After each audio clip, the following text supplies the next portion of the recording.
Hi, everyone. This is Erica Deneve, and I just want to welcome you to our talk on the 10th Hebrew month Tevet. We had a few technical issues the other day, and so we are recording this to put up into the cafe library. So I hope everything goes okay, and that as you're entering into the 10th month, you will be blessed. And I look forward to just sharing with you the things I've learned and what the Father has been teaching me. And so let's get started. Let's start with prayer. Father Yahweh, we just come before you, just giving you thanks and praise. We just ask a blessing over this teaching, over the technology, over all things that could come up as an issue, Father. We just pray that you would just work it all out in your way, the way that you do so well. I thank you for the provision of this place with good internet, and just ask that you would just allow your spirit to be poured out in this month of Tevet, in the 10th month, Father. We pray a blessing over this new moon, this new month that reminds us of renewal and rebirth and all the things that you have for us. We love you and praise you and give you thanks in Yeshua's name. Hallelujah and amen. Thank you, ladies. So again, I'm so sorry about any technical issues that we had for those of you who tried to join me. So hopefully we'll have all of those worked out by the next month, and that we can get through this teaching today. And I look forward to what we have to share. So I'm going to start sharing my screen and we'll just get started. Okay.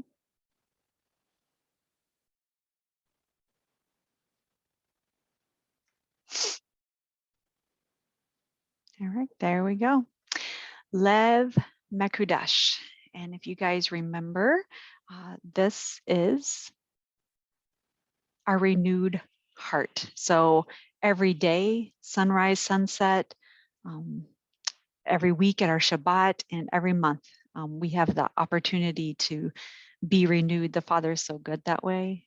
We just thank him for that.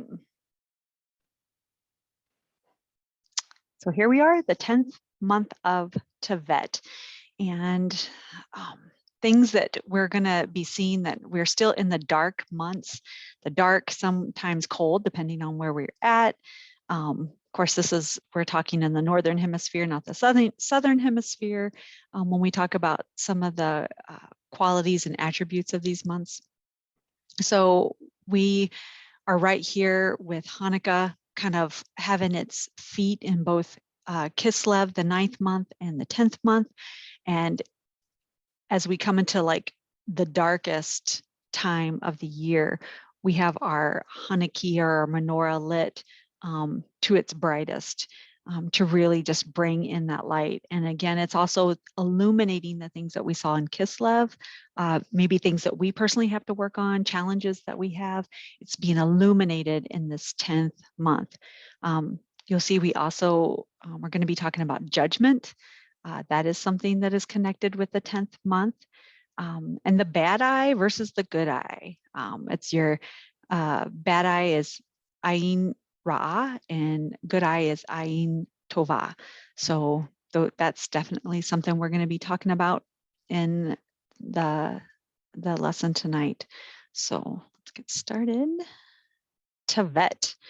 So Tevet is one of those words, like a lot of them, that maybe came out of the Babylonian captivity, but they have connected that in Hebrew with Tov, which means good. There is also an Akkadian word for this 10th month. I don't think I have it listed in these notes, but the Akkadian word is tablito,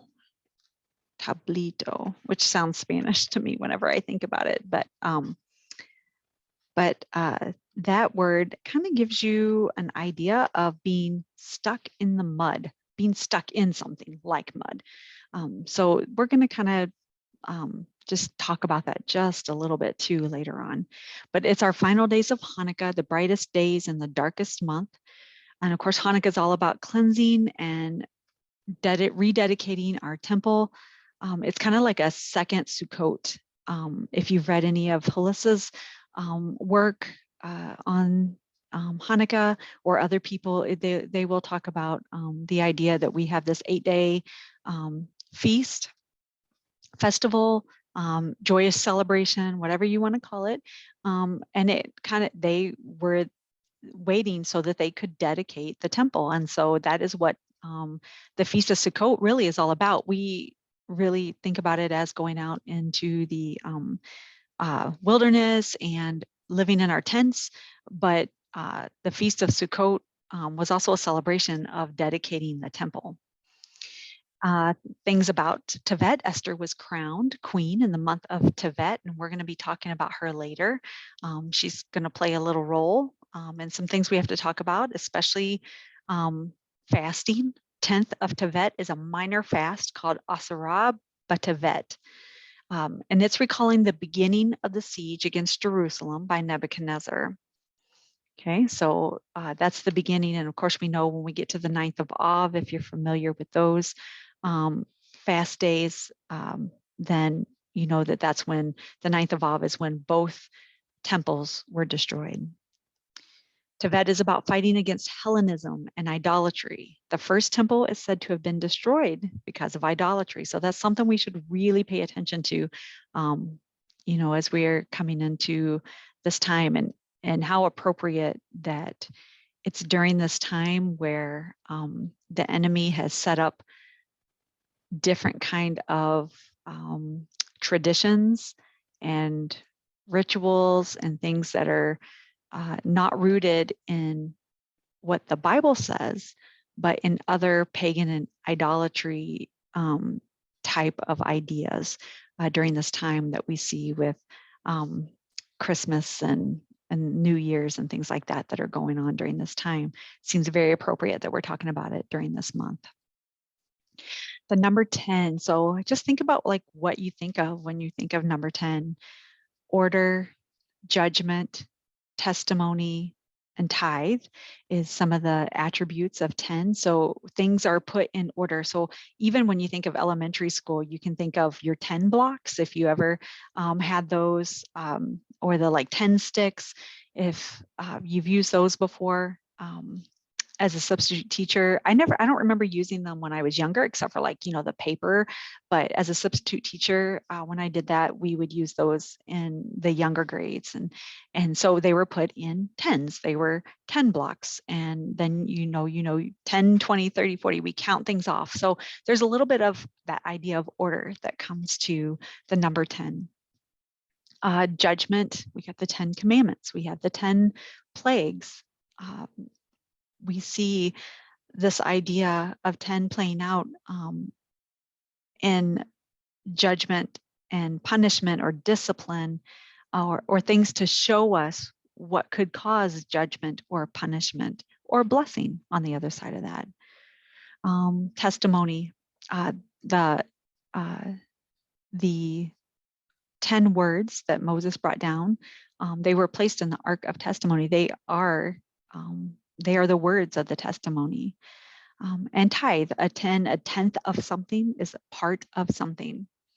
So this is a time call to maturity and growth. And this may have to come from discipline. It may have to come from a little bit of that squeezing and punishment of how we get that oil. Remember in Hanukkah, we're talking about the oil. So that squeezing, that discipline, this is the time where maturity and growth happens. Pruning happens during this time.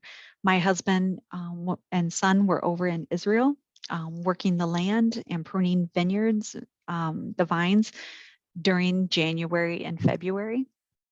And so in these dark times that, you know, are here, there may be some pruning that is done, and that's going to give you the best growth.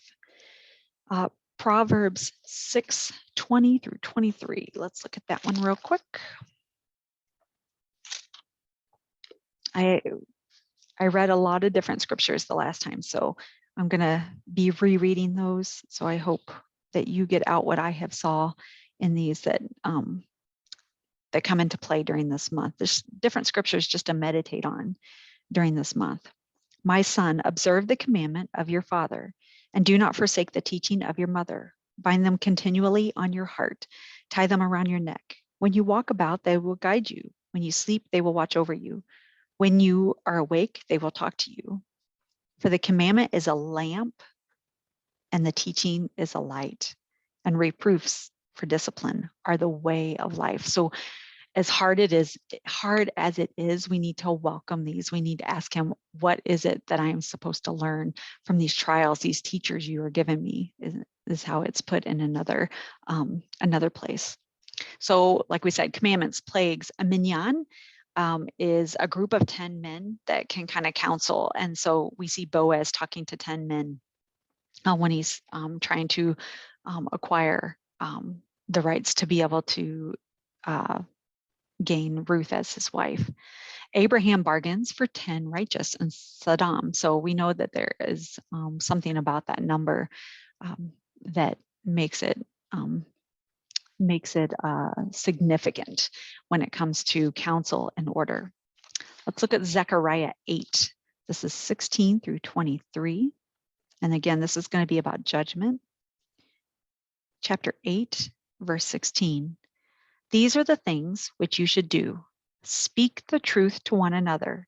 Judge with truth and judgment for peace in your gates. Also, let none of you devise evil in your heart against another, and do not love perjury, for all of these are what I hate, declares Yahweh.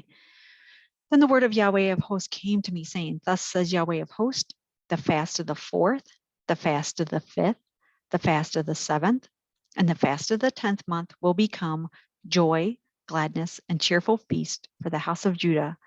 So love, truth, and peace.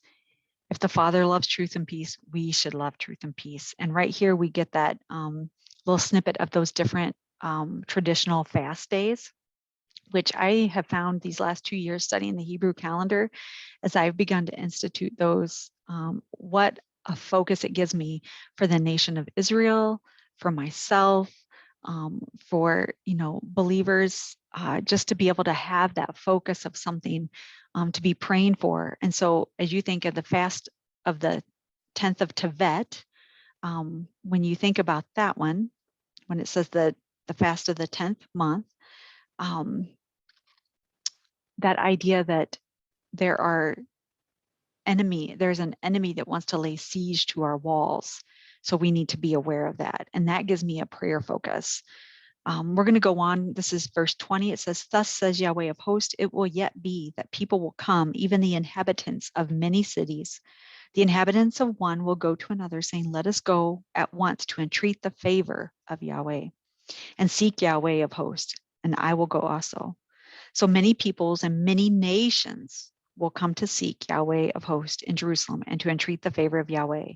Thus says Yahweh of hosts, in those days, 10 men from all the nations will grasp the garment of the Jews, saying, Let us go with you, for we have heard that Elohim is with you. Okay, so here we have 10 men from the nations, and nations, that representation we see in the number 70, which also plays out in this month. So there's another connection for us. We'll be talking about that later. Our tribe for the month of Tevet is Dan. Dan means to rule, to judge or execute judgment. So you can see why we have those connections, those themes playing out with judgment and discipline and rulership. Genesis 49, 16 through 18 is the blessing. Dan shall judge his people as one of the tribes of Israel. Dan shall be a serpent in the way, a horned snake in the path that bites the horse's heels so that his rider falls backwards. For your salvation I wait, O Yahweh. And here we have him being a judge for the people. And in the next slide, we'll be talking about Samson, who was a judge. He took part in this. A serpent in the way. So Dan's travels in the wilderness, he was the rear guard. So a serpent, we can see that as normally something bad, right? That's normally how we see a serpent. Scorpions, we've talked about that the last couple months. Horned snake in the path. And so just like anything in Hebrew with that contronym idea that we get good and bad, here we have the idea that he can, if the enemy's coming up, he can be a snare to them in the back, grabbing, biting the horse's heels, so to speak. But we can also see this in the opposite way, in that they are going to trip their own people up at times. And we're going to see some of that too as we talk about them. Deuteronomy 33:22, Moses says, of Dan, he said, Dan is a lion's whelp that leaps forth from Bashan. So in that lineup of the tribes when they're traveling, we have Judah, who is a lion, out in front, right? They're going out, they're starting out there. Judah means to praise. And so we're starting out, Judah is up there with praise. He's the lion. And then at the end, we have Dan, who is kind of known for that, he's got some warrior to him. He's looking after the back, the rear guard. He can go after those who may come up the back, or he could be a stumbling block. But it also says he's a lion's whelp, which is the lion's cub. So here we see them in that place. The lion's cub is in the back, trying to maybe catch up to Big Daddy Judah, Big Brother Judah. Dan was a rear guard. We just said that. Dan was also gifted with artistic abilities, engraving and weaving especially. We see Danites who were used in making of different furniture items for the tabernacle. So, this may be a month about creativity for you too.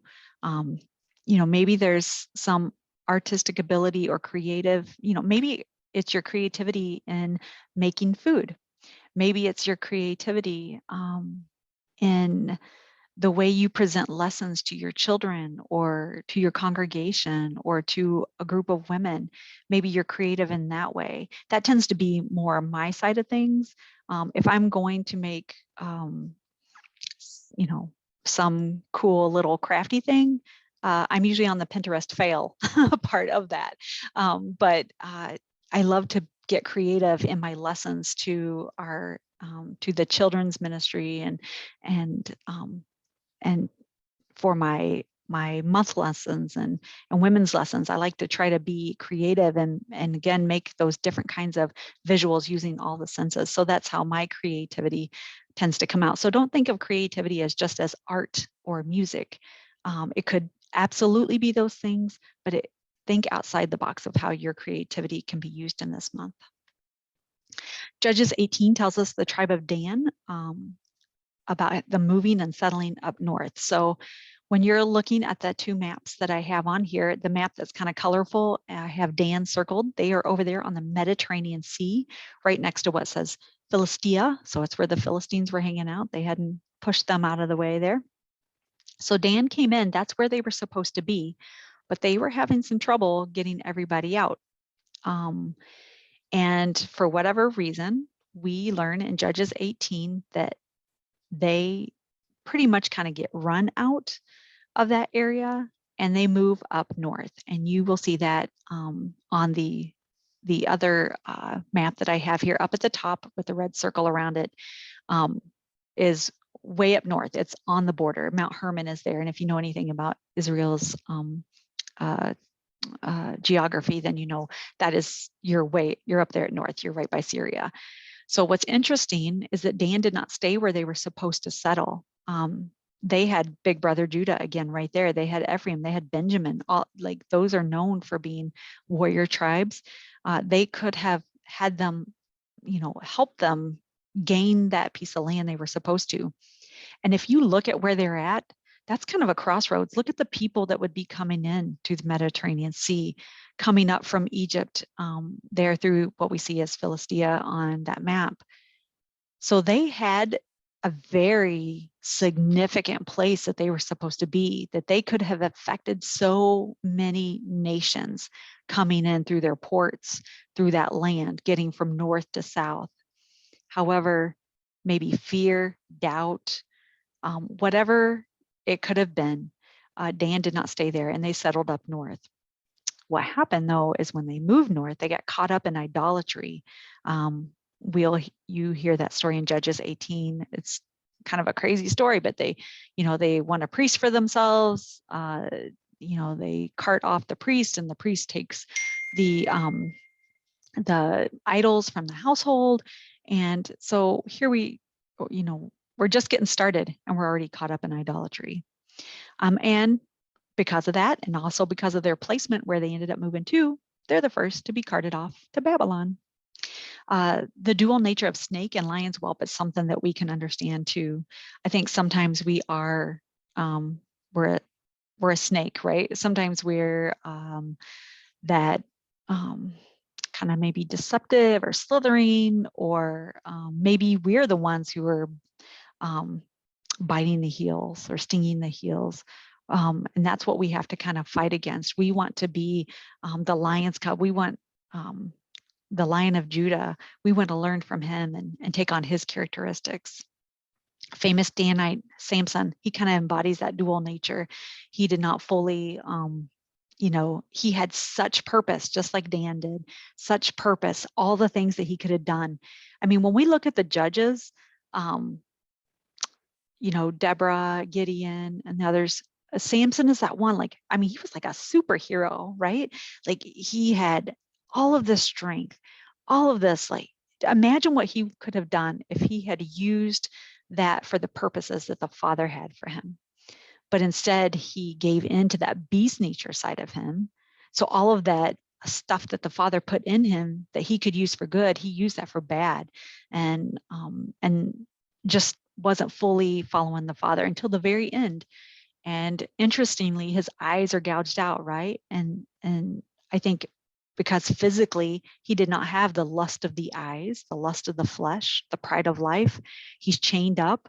He's at a place where he has nothing to do but depend on the Father. And that is when we see him, he destroys the enemy. He does what the Father needed him to do at that time. And it took him, getting to that point of having nothing else to depend on. And I hope we can learn from that so that we don't have to get to that point, that we can see those things creeping up, starting to lay siege to our walls and take care of it before it gets to such a disastrous point. But the thing is, if that happens, we have a gracious Father who says, okay, we've walked this path, you walked the way you wanted it. Let's see if you can do it my way now. And he's going to turn it around for the good. And we're seeing that in our Torah portions for the month too, right? With Joseph, all those things that the enemy had, his brothers had meant for evil. Yahweh worked it out for good. And then also is perspective. That's our eyesight, our perspective. And we're going to talk more about that. Our mazel for the month of Tevet is Capricorn or Gedi. So Capricorn is kind of that name that we all know of it as. Gedi means goat or kid, like a goat kid, or cut off. It's one of the strangest constellations when you see the pictures across the different cultures. That goat with a bended knee and a fish tail. It like makes absolutely no sense, but it does make sense when we start seeing it in the light of the story of our Messiah. So the goat has a bended knee. And when we think of bended knee, what do we think of? Becoming humble, a dying position. Okay. And the tail is a fish. Well, fish makes us think full of life. He said, I'm going to make you fishers of men. So we are fish, and the nations are considered fish. Whenever we see some of those blessings, I think to Zebulun and Issachar, it says you're going to be pulling the fish out of the sea, and here we are. That's them talking like you're going to be pulling the nations in, and so that fish, that full of life, we have that idea that he brings new life, and that idea of fish, and the Gentiles bringing them in. His death provides life for the fish. I am crucified with Christ. Nevertheless, I live, yet not I, but Christ that lives within me. That's Galatians 2:20. Some of the stars that give us more of a full understanding of this, stars that you will find, I think the three brightest in the constellation is Al-Gedi, which means the kid. There's Deneb Al-Gedi, which is sacrifice cometh, and Ma'asad, the slain. And I mean, how perfect are those star names that go with what our Messiah has done? The decans, however you say that, that is those lower constellations, the other constellations that are in the sky. And one of them is an arrow. It's called Sagitta. So remember last month we talked about Sagittarius and he was our archer. So he had the bow. Sagitta is the arrow. It's not the arrow with Sagittarius. This is a lone arrow. And in Sagittarius, he is pointing his arrow at the scorpion, at the enemy. But this lone arrow is piercing the Messiah. Psalm 38:2 says, "For your arrows have sunk deep into me." So here we've got David. He's talking about what has happened. And the father's, he's talking to the father here. He's telling the father, your arrows have sunk deep into me. And so I'm going to read that real quick. Actually, I think I have that one marked.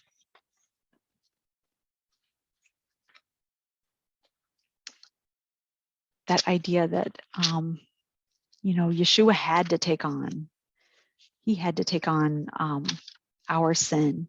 Those arrows had to sink deep into him. Let's see, 38:2.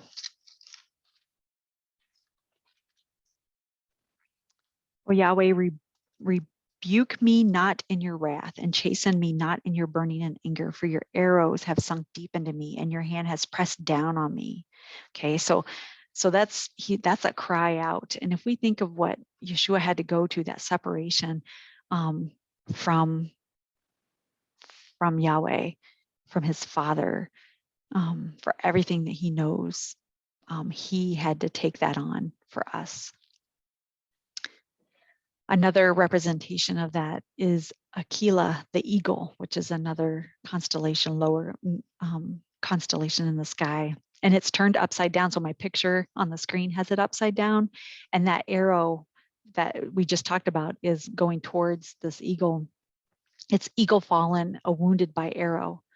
And the brightest star is called Altair, the wounding, Alcair, the piercing, and Tared, wounded or torn. Those are the stars that are in that constellation. And again, it's a beautiful picture of what the Father, or what Yeshua the Messiah has done for us. In the tail of our eagle is the star Al-Okab, wounded in the heel. So again, that calls us back to our right at Genesis, right? He's going to wound your heel, but he's going to crush your head. It gives us a little picture of Dan, right? That he's going to get the rider's heels. So you just start seeing those connections in places. The other lower constellation is Delphinius, the dolphin. I have my little jumping dolphin here. And Psalm 42:7 says, all your breakers and your waves have rolled over me. So this idea that the Messiah has been wounded, has been sacrificed for us. I want to read, this is out of the book, The Real Meaning of the Zodiac by Dr. James Kennedy. It is on your resources page. He says, not only has he died and brought forth a living church, not only has he fallen from the skies of heaven as a great victim for our sin, enduring the arrow of Yahweh's wrath, but he has risen again, and from the waves and billows of death to bring hope to a needy world. He is our glorious conquering Savior who fulfills all of those things which we prophesied of him. Okay, so what a beautiful picture of what our Messiah has done. All right, our gate. Okay, so the gates are the gates that we find in the walls around Jerusalem. Okay, so I think in the very first video, I probably went into a little more about those. This is one that I'm still learning more about, and this is one that I get excited about each month to learn more and more about. So as I study more, I will give all of that information that I can to you about each of these gates. I think there's teachings out there that it's kind of like our spiritual maturity if you follow the gates. So I've just started looking into that. So that's kind of interesting. But there's 12 gates. So in the Hebrew and the Healing in the Hebrew Months books, one of the books adds the gate to each of the months. And I just think how perfect they all line up that we've seen so far. And so that's one of the reasons I just get like super excited about it. But this gate is called Mifkad. Mifkad means assignment or appointment, a mandate or a numbering. So where we see this kind of taking place, where like what would have been happening at this gate during biblical times, it's also known as the inspection or the judgment gate. And so, oops, I'm sorry. And so this is where the troops would be inspected. They would be gathered. It's a gathering gate also. So this is, think of that like coming together, getting checked out, getting inspected, being judged.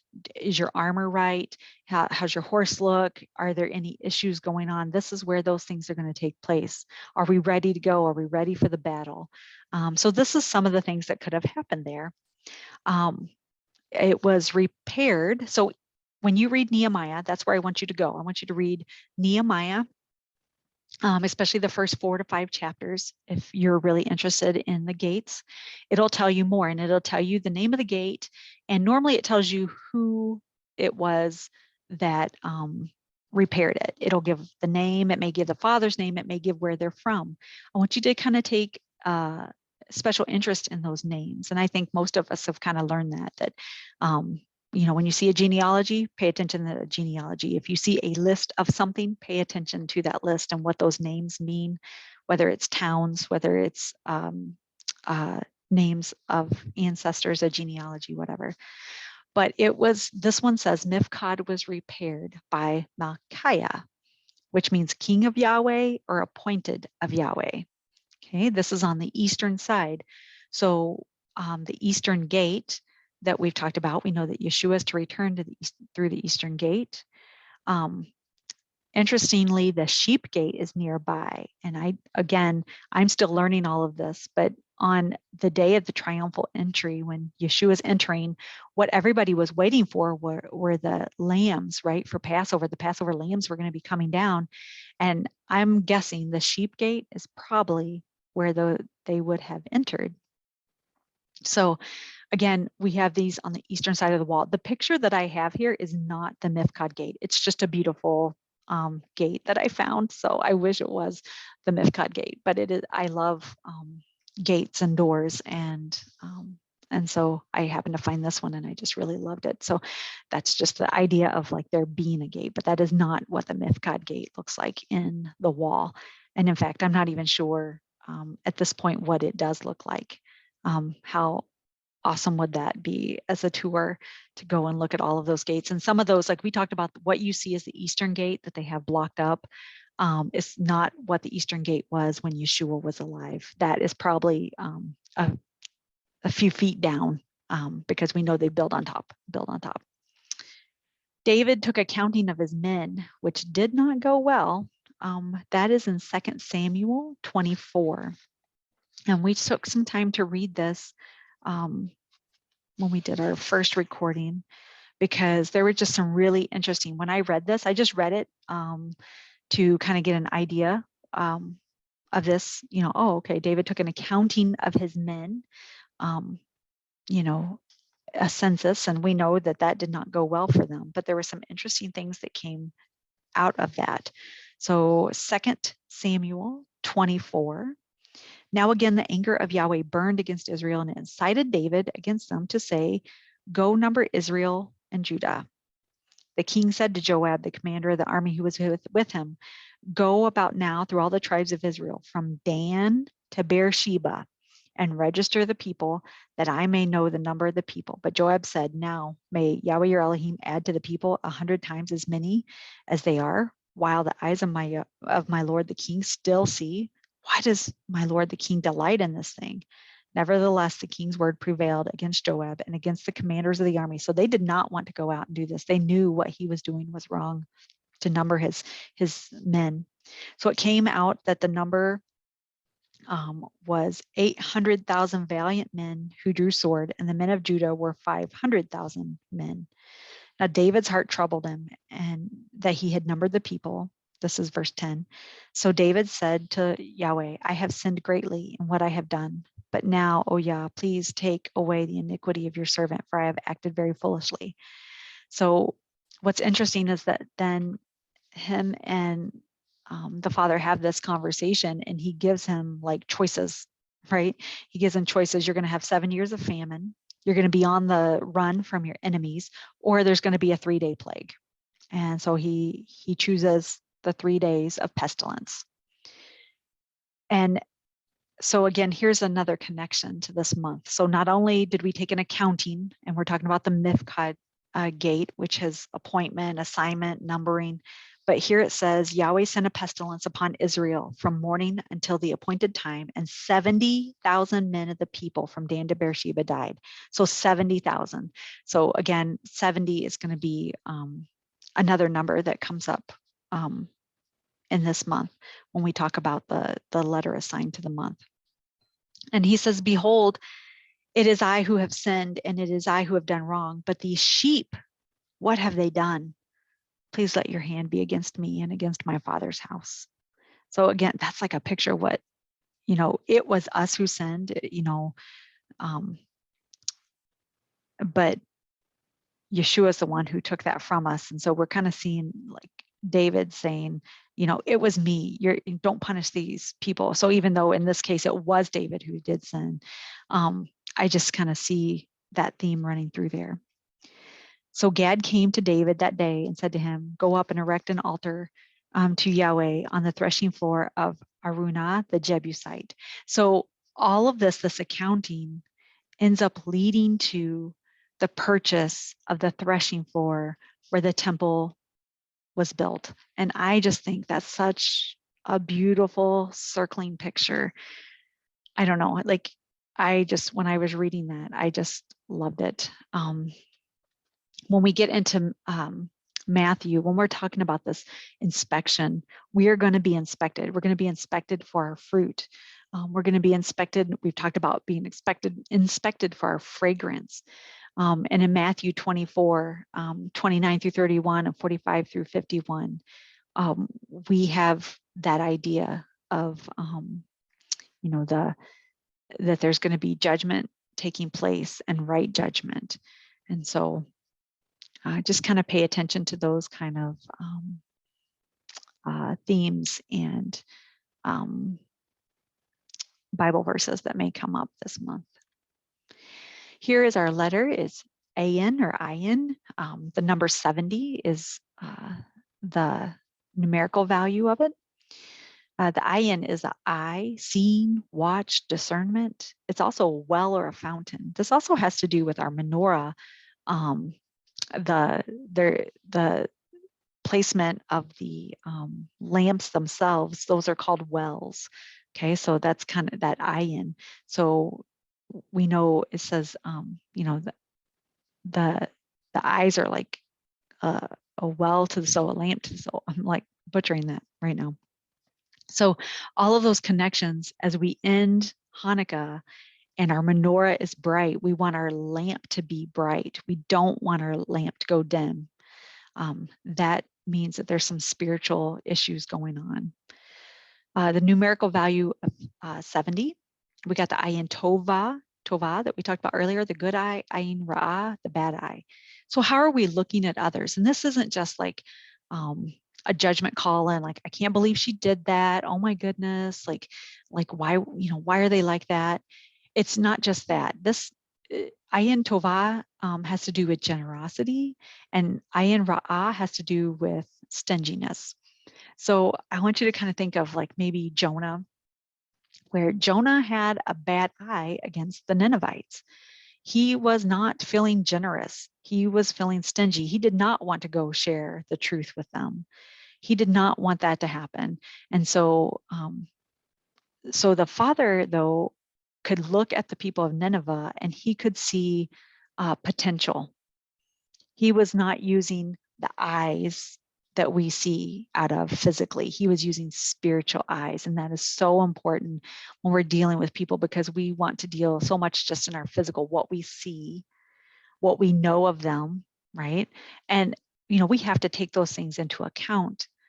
But if the Father is calling us to be generous of spirit to them, then we need to heed that call and imagine the change in their life that could happen, just like the Ninevites, if we look at them with ayin tovah, a generous spirit, and we want to go and give them the truth of the word. We want to give them and not give it to them and you are wrong and what you're doing is not biblical and what you're, like that is not going to win people over usually. But as we're listening to the Spirit, as we're walking in the Spirit, He's going to change our eyesight for people. And He's going to give us that generous spirit, and that we won't be stingy, that we would be willing to give. We would be, when we look at a homeless person or someone begging on the street, they've probably, they probably have a place to go to. They're probably just going to use this money for drugs or alcohol. Is that our call? That's not our call. Maybe it's just our call just to give and pray that the Father would use those resources for that person to get the help that they need, to get to the place that they need, that they can feel loved and seen. They want to be seen. And isn't that like something in all of us? We want to be seen and heard and know that we matter. And so many people, we're in a castaway kind of world. So just think about those things this month. 70 elders, the nations are represented by 70 languages. There's 70 holy days if you count all of the Sabbath days plus the high days for the feast days. You come up with 70. The family that went with Jacob, which we're reading about right now, right? 70 went with him.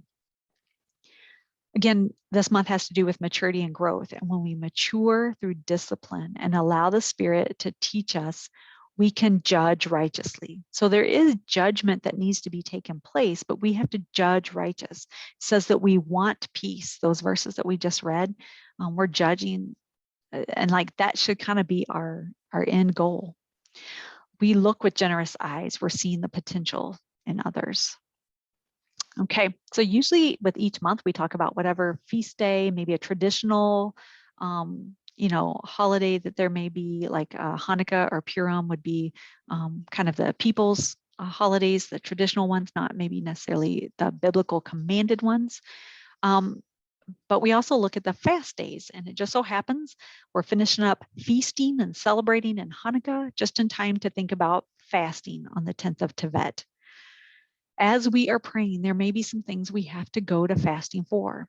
Matthew 17:21, they were trying to cast out demons and they're like, why can't we do it? And he kind of gives them this picture of the mustard seed in the mountains. And he goes, you have the faith to do those things. He goes, but there's some things you need praying and fasting for. So imagine like, that idea of faith like a mustard seed and moving mountains.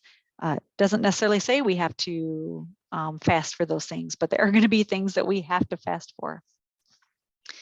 So the 10th of Tevet, which will be December 14th, I believe, depending on like where you're, what new moon you follow, if you do conjunction or not. So around that time, it's 10th of Tevet is a minor fast day. So that's from sunrise to sunset, remembering the siege on the walls of Jerusalem that ultimately ended with the temple being destroyed.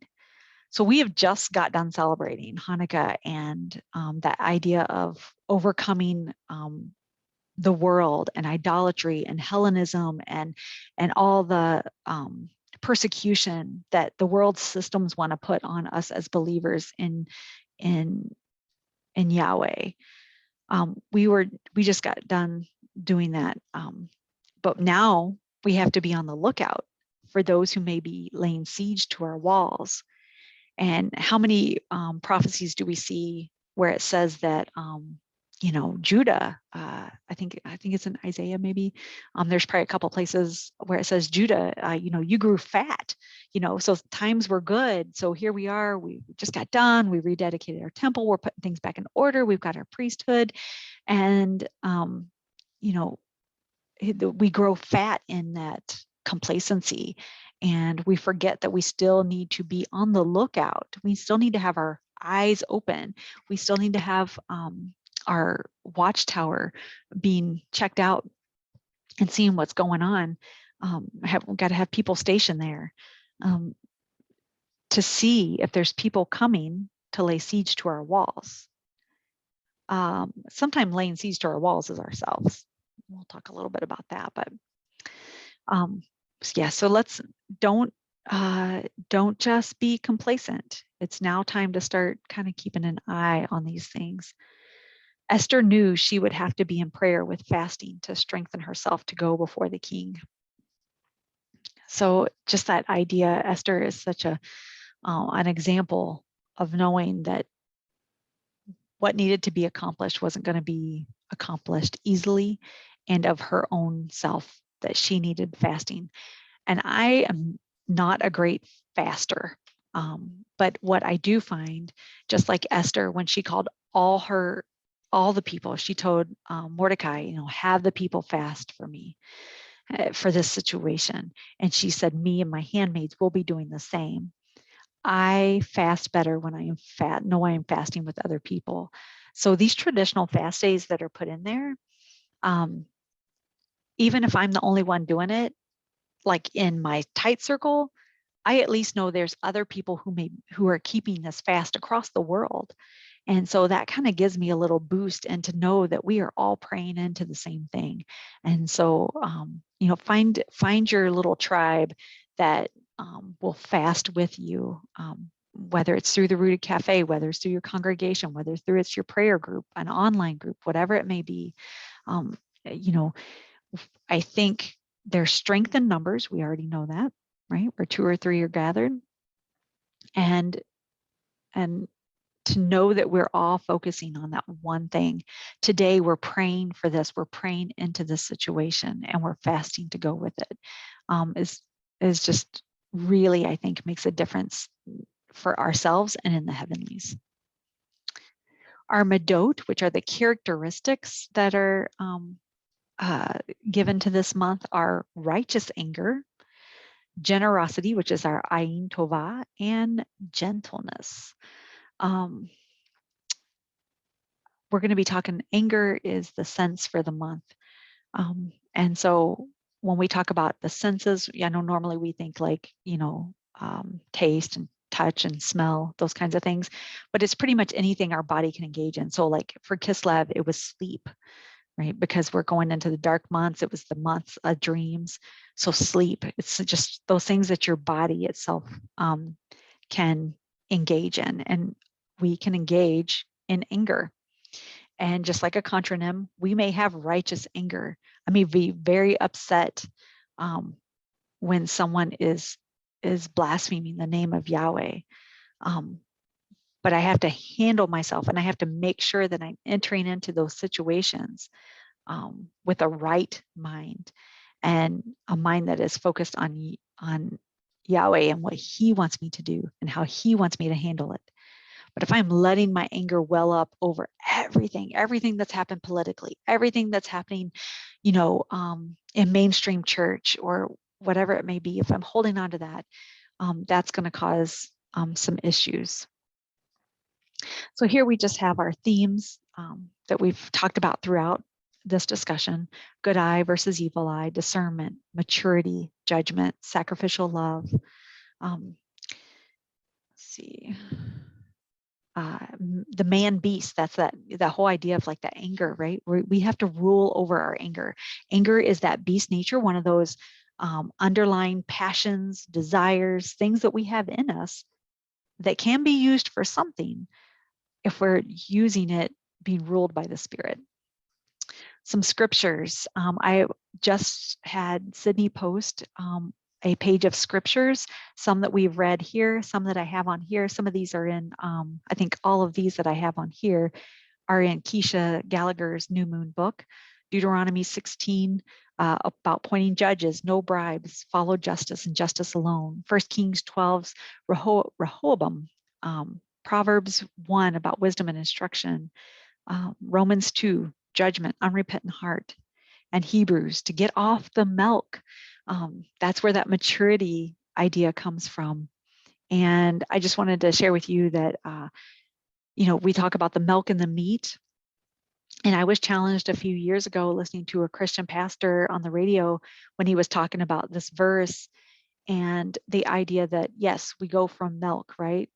And then when we think meat, we're thinking maturity, but at some point, someone is still cutting our meat for us. Someone is still cooking the meat for us. But he says that when you get to that like ultimate maturity, I guess, like another step to that is, what meat are you eating? Is it some that somebody has cut up and made for you? Or are you out, killing the bull yourself, killing that cow yourself? You know, are you the one who is taking the step? Are you in the word? Are you just gleaning from just teachers, which is so good and so important? But maybe he's got something that he wants to teach you. And that for me is something that I am really trying to get that handle on in these last few years. When you have young kids, I think that's where you're at. People are cutting the meat for you. You're learning things in that, but you're kind of riding on the coattails. Maybe for me, it was my husband. My husband was learning so much about our Hebraic roots, and I was just listening to what he was learning and what he was teaching. And so I was getting that from him, and I've gleaned so much from other teachers like Keisha and like all of these sources that I have for you. And what the Father is now doing is saying, okay, I've given you all of these resources. Now I want you to get into my word and let's see how these resources that I've given you apply in my word, and you begin to see things for yourself. So that's a challenge for this month. Food, bland, take time to fast, cleanse out the body. So we just got done with our greasy Hanukkah food maybe, and now maybe it's time to take a fast. And that's where we're going to get into our sense of anger, our organ, our liver. Anger is one of those beastly, fleshy parts of us that we need to rule over. We got Cain and Abel's, where you first kind of see that where his anger grew. Hara. Sin is crouching at your door and its desires for you, but you must master it. That is what, Yahweh tells him. You must master it. It's there. It's okay. Recognize it, see it, but you must master it. And growing in maturity, learning from discipline, the fruit is mastering or ruling over these natures. So that's where, we should see, that's how we can kind of gauge our growth. Are we beginning to see these fleshly things in us? Are we beginning to see the spirit rise up over them? Emotions of anger can be stored in our liver, causing some serious health issues. So each month has an organ associated with it. So how perfect the sages knew that the sense of anger, when we have strong anger emotions we have not let go of, that gets deep. That gets deep into our liver, deep into our bones even.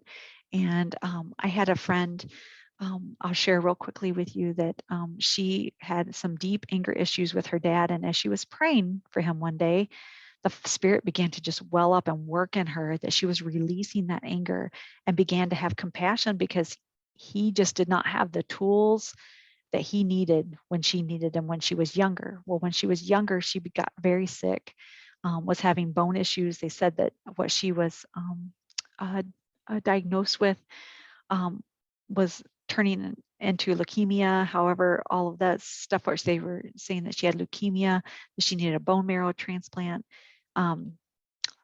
There were a lot of things that she has done in these last 20 years to begin to heal her body the way the Father wants to heal her body. And so she just realized, after she had that prayer, she was listening to a teaching that anger and things like that can be held in your bones, deep in your organs. So when we're having physical issues, yes, there's things that we need to deal with physically in that, but take it a little deeper and see spiritually. In one of the Healing of the Hebrew Months books, she says the liver is associated with Tevet and often is connected to feelings of powerlessness, repression, condemnation, disappointment, indecisiveness, and panic. Okay, so those are some of the things that if you're dealing with some of those things, maybe start praying into those and seeing what you can do. Fasting is very good for the body and resetting some of those things.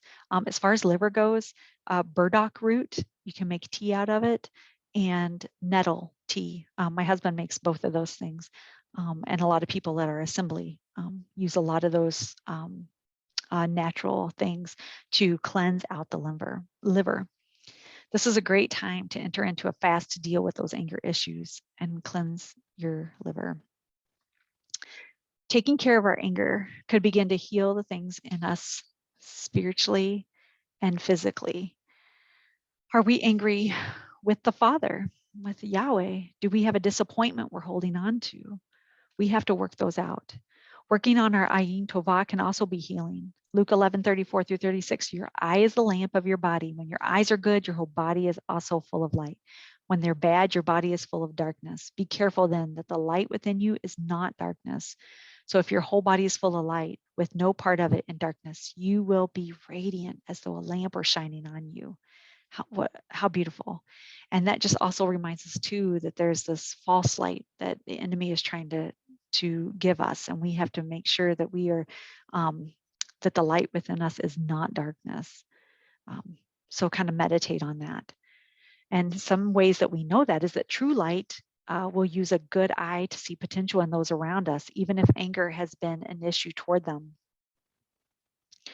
So we begin to switch that, flip that switch, right? Like someone we've had anger towards, like my friend and her dad, she began to have compassion on him because she began to realize he did not have the tools. He did not have the Father. He did not have these things that allowed him to be the father that she needed him to be. True light is life-giving, truth-seeking, and humble, like the shamash candle on the Hanukkah, or the even the menorah. The shamash is the servant candle. False light, it runs on emotion, and it's prideful. Tevet is a time to work on letting that go, not getting stuck. That's that tabito, that word for the 10th month. In the Akkadian language, tabito, not getting stuck. Don't get stuck in the mud. Don't get stuck in that quicksand. Spiritual warfare. We are warring against beast nature, world system, our own idolatry. The people around us at this time right now, we're seeing idolatry all around us. And so it feels like an assault to our spirit. We can pray into that. This is a time for cleansing, rededicating your temple. Pray through the temple. Think about those steps that it takes. There's some books out there. I know there's one. I haven't read it, so I can't give it credence, called Praying Through the Temple. And I know the ladies in Knoxville also just had a little pamphlet that someone had wrote for them about praying through their, the laver and the altar and the menorah and the showbread. And so there's some really cool resources out there. So begin thinking about that.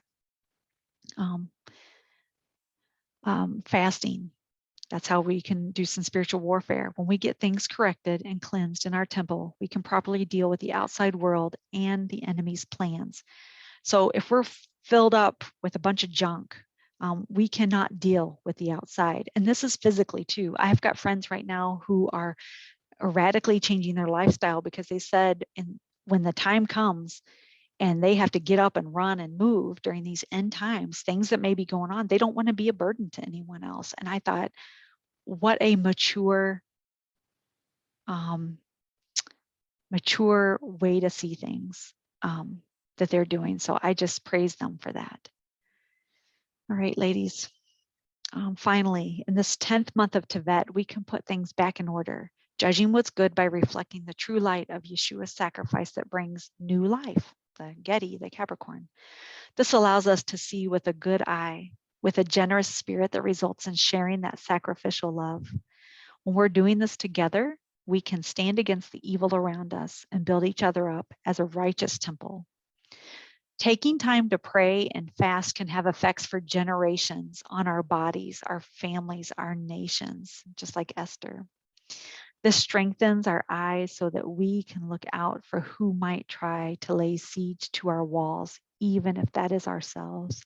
So, ladies, I just pray in this 10th month of Tevet, you will grow and mature in your vision, your eyesight, your creativity, your inspection. Allow yourself to be inspected at the Mifkad gate as we are gathered there. Like it tells us in Matthew, it says the elect will be gathered. And what's he going to do? He's going to check us out.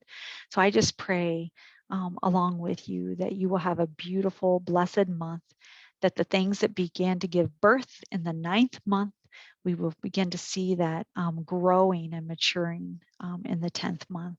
I love you guys, and I just pray his blessings on you. Be blessed in your journey.